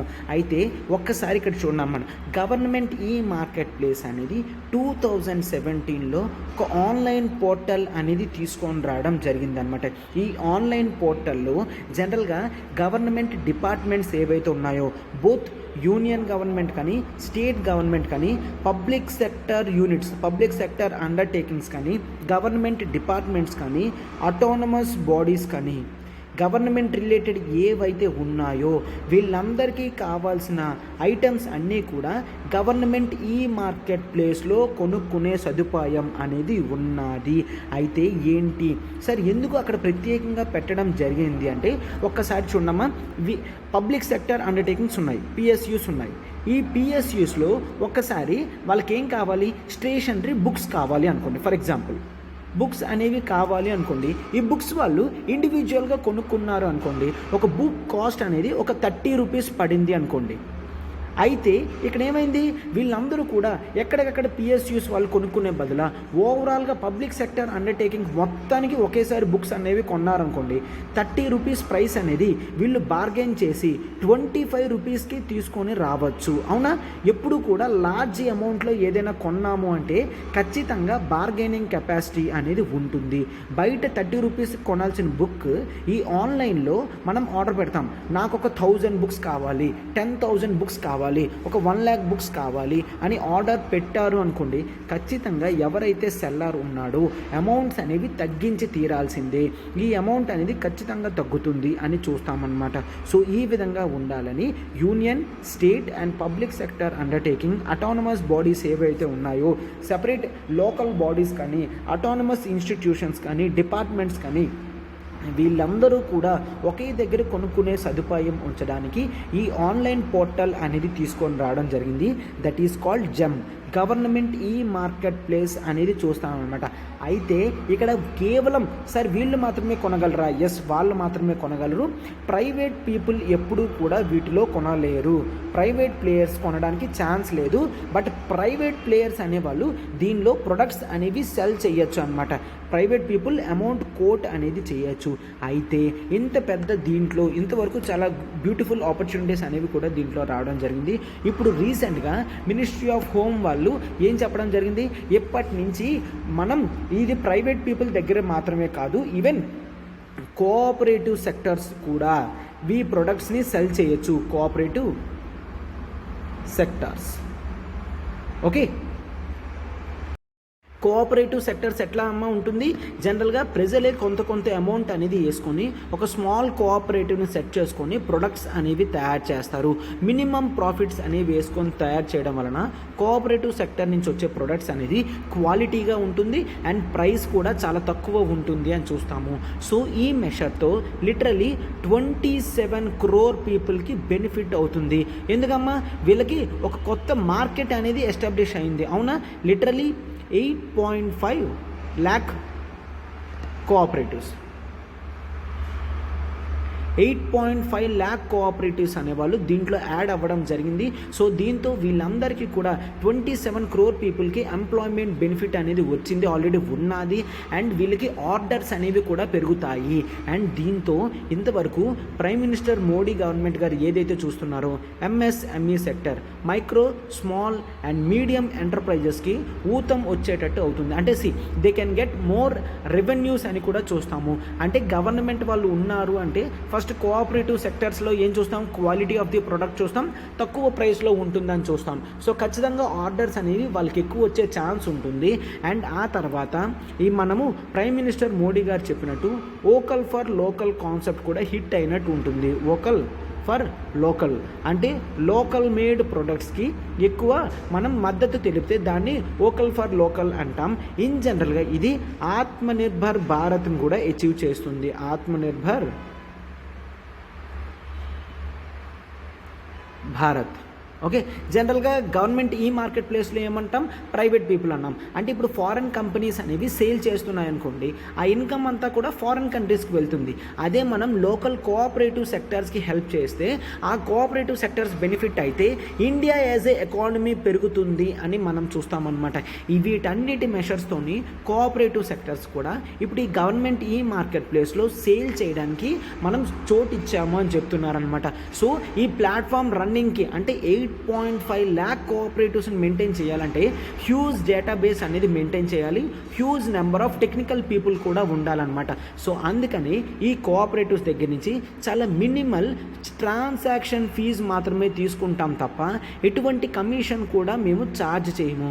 కేవలం అవి ఉండడానికి ఆన్లైన్లో వాళ్ళ ప్రొడక్ట్స్ని చూపించడానికి కేవలం ట్రాన్సాక్షన్ ఫీ మాత్రమే చూపిస్తాము, కట్టించుకుంటాము అని చెప్పడం జరిగిందనమాట. ఓకే, అయితే మీరు ఎప్పుడైనా ఆర్టికల్ రాసినప్పుడు కోఆపరేటివ్ సెక్టార్స్ గురించి వస్తే మీరు ఈ పాయింట్ మెన్షన్ చేస్తే బాగుంటుంది. వాళ్ళకి బెనిఫిట్ అయ్యేటట్టు గవర్నమెంట్ ఈ విధమైన మెషర్స్, స్కీమ్స్ అనేవి తీసుకుంటుంది అని మనం రాయొచ్చు అనమాట. ఓకేనమ్మా, ఇది ఆర్టికల్. అయితే మీరు జనరల్గా కోఆపరేటివ్ సెక్టార్స్ గురించి ఇండియన్ కాన్స్టిట్యూషన్లో పార్ట్ 3 కానీ పార్ట్ 4లో కానీ ఎక్కడైనా కోఆపరేటివ్ సెక్టార్స్ గురించి మెన్షన్ చేసి ఉందా, ఒకవేళ ఉంటే ఏ ఆర్టికల్లో మెన్షన్ చేసి ఉందో కూడా చెప్పండి అమ్మా. ఓకేనా?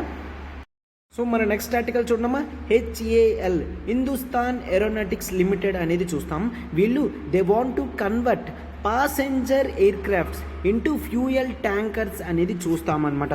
ఒకసారి ఆర్టికల్ చూస్తే మనకి హెడింగ్ ఎందుకు అట్లా పెట్టాడో తెలుస్తుంది. ఒకసారి చూడండి అమ్మా.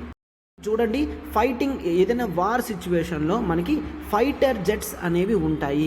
ఈ ఫైటర్ జెట్స్లో మనకి జెట్ అనేది మూమెంట్ అవ్వాలంటే ఫ్యూయల్స్ అనేవి కావాలి. అవునా, ఏ వెహికల్కైనా ఫ్యూయల్ కావాలి.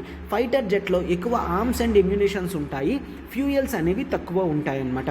అంటే ఫర్ ఎగ్జాంపుల్ ఒక 100 లీటర్స్ ఇది స్టోర్ చేసుకుంది అనుకోండి, దీని రేంజ్ ఏమో కేవలం 200 కిలోమీటర్స్ 300 కిలోమీటర్స్ మాత్రమే చూస్తాము.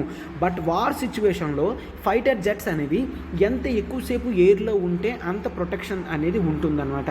అయితే ఇది ఒకసారి ఫ్యూయల్ అయ్యింది అంటే కిందకి రావాలి, ఫ్యూయల్ అనేది మళ్ళీ ఎక్కించుకోవాలి, ఆ తర్వాత మళ్ళీ సెటైన్ హైట్కి వెళ్ళాలి. సో ఈ ప్రాసెస్ అంతా కూడా టైం అవుతుంది. సో ఇవన్నీ కూడా క్లోజ్ అవ్వాలి అని మనం ఎటువంటి టెక్నాలజీ తీసుకొని రావడం జరిగింది, మిడ్ ఎయిర్ రీఫ్యూయలింగ్ కెపాసిటీ అనేది చూస్తాము. మిడ్ ఎయిర్ రీఫ్యూయలింగ్ కెపాసిటీ అనేది మనం అబ్జర్వ్ చేస్తాం. అంటే మిడిల్ ఆఫ్ ది ఎయిర్లోనే వీటికి మనం పెట్రోల్ ఆర్ ఫ్యూయల్ అనేది సప్లై చేసేటట్టు ఉండాలి. ఎస్, ఇట్లా చెయ్యాలి అని ఇండియన్ ఎయిర్ ఫోర్స్ వాళ్ళు టెండర్స్ అనేవి పెరగడం జరిగిందనమాట. టెండర్స్ అనేవి పిలవడం జరిగింది. సో దానికి అనుగుణంగా జనరల్గా హిందుస్థాన్ ఏరోనాటిక్స్ లిమిటెడ్ వాళ్ళు ఎవరితోనమ్మా, ఇజ్రాయెల్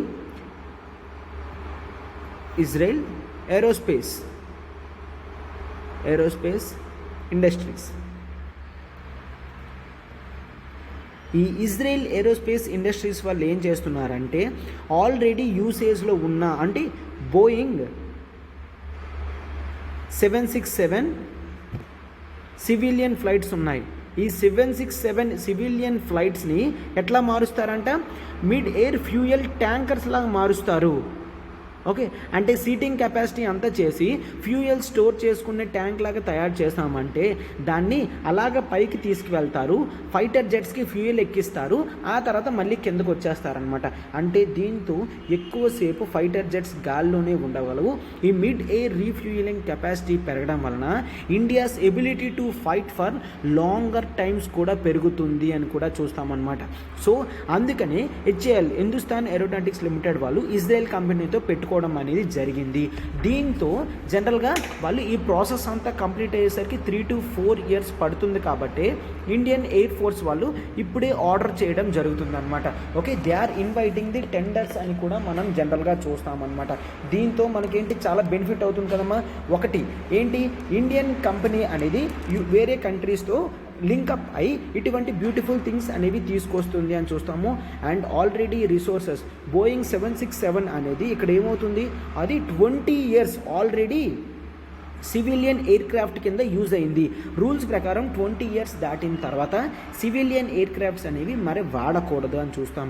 సో ఇది అనవసరంగా క్లోజ్ అవ్వాల్సిన ప్రోడక్ట్ అనేది బెనిఫిట్ చేస్తూ నిర్ణయం అనేది వచ్చింది కదమ్మా. సో ఒక ప్రోడక్ట్ అనేది వేస్ట్ అవుతుంటే దాన్ని మళ్ళీ రీయూజ్ అనేది చేస్తున్నాం, అవునా. ఫస్ట్ రీసైకిల్ చేస్తున్నాము, ఆ తర్వాత రీయూజ్ అనేది చేస్తున్నాం కాస్త మోడిఫికేషన్స్తో. దీన్నే రీఫర్బిష్మెంట్ అని కూడా అంటాము. ఒకసారి చూడండి, బోయింగ్ 767 ఫ్లైట్ ఉంది. ఇది 20 years తర్వాత డీకమిషన్ చేయాలి అంటే మరి యూజ్ చేయకూడదు. ఇప్పుడు దీన్ని మనం రీఫర్బిష్ చేస్తాము. రీఫర్బిష్ అంటే నథింగ్ బట్ ఏదైనా మిస్టేక్ ఉంటే క్లోజ్ చేయడం. బట్ ఇక్కడ ఏంటి, సివిలియన్ సీట్స్ అన్నీ తీసి దాన్ని ఒక ట్యాంకర్లా మార్చడం, రీఫర్బిష్ చేసి రీయూజ్ చేస్తున్నాము. ఓకే, కొత్తగా ఎయిర్ క్రాఫ్ట్ అనేది కొని చెయ్యాలి అంటే ఆ ఎయిర్ క్రాఫ్ట్కి ఒక 200 crores అవుతుంది అనుకోండి. ఈ పాతదాన్ని చేసి మోడిఫికేషన్ చేస్తే మనకి సమ్వేర్ అరౌండ్ 100 to 120 crores పని అయిపోతుంది. ఓకే, రెండు కూడా సేమ్ ఎఫిషియెంట్గానే యూజ్ అవుతుండడం వలన మనకి 80 crores అనేది ఆదా అవుతుంది అని కూడా చూస్తామన్నమాట. అండ్ ప్రొడక్ట్స్ అనేవి ఇన్ జనరల్గా దీన్ని ఎలా యూజ్ చేయకపోతే ఈ బోయింగ్ 767 వలన మనం పొల్యూషన్ అనేది చేస్తున్నాము. రీయూజ్ చేయడం వలన పొల్యూషన్ కంట్రోల్ కూడా మనం ఎన్విరాన్మెంట్లో చూడగలము అని చెప్తాం. అండ్ ఇదే కాదమ్మా, HAL దీంతో పాటు బోయింగ్ 747 ఉంటుంది.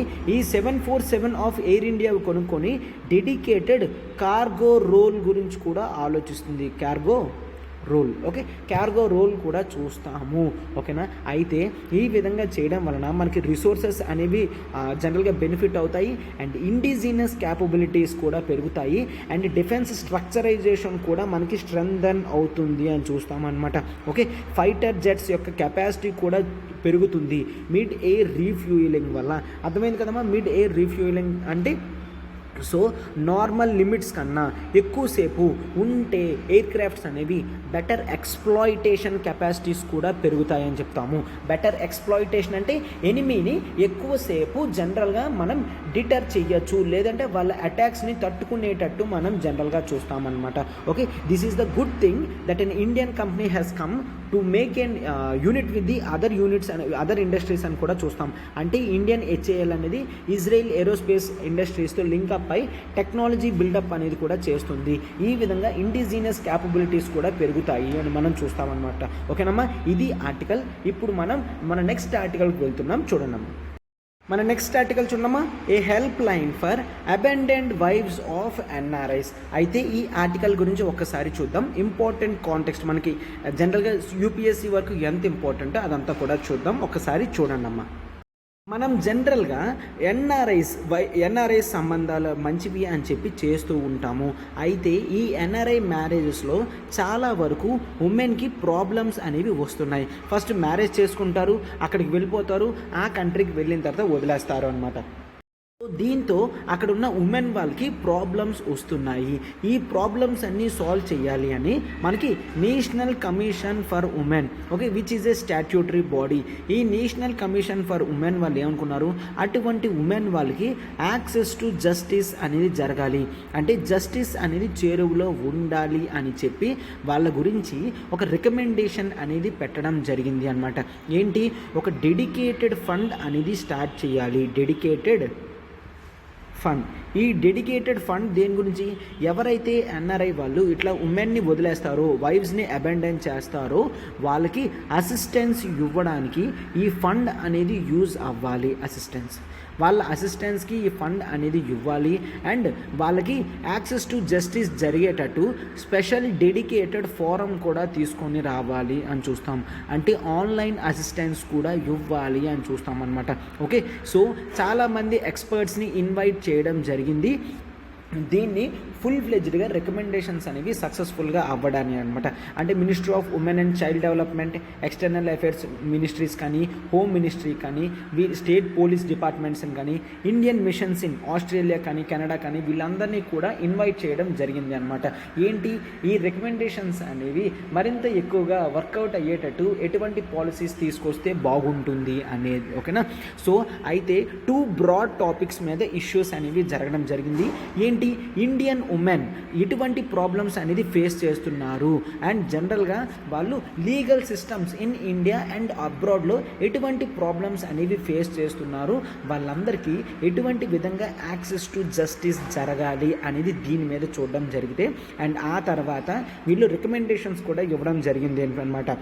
ఎవరైతే ఎన్ఆర్ఐ వైఫ్స్ని, అంటే జనరల్గా ఎన్ఆర్ఐస్ వాళ్ళ వైఫ్స్ని మ్యారేజ్ చేసుకున్న తర్వాత ఆ కంట్రీకి వెళ్ళిన తర్వాత అబాండన్ చేయడం జరుగుతుందో వాళ్ళ మీద నాన్ బెయిలబుల్ వారెంట్ అనేది ఇష్యూ చేయాలి.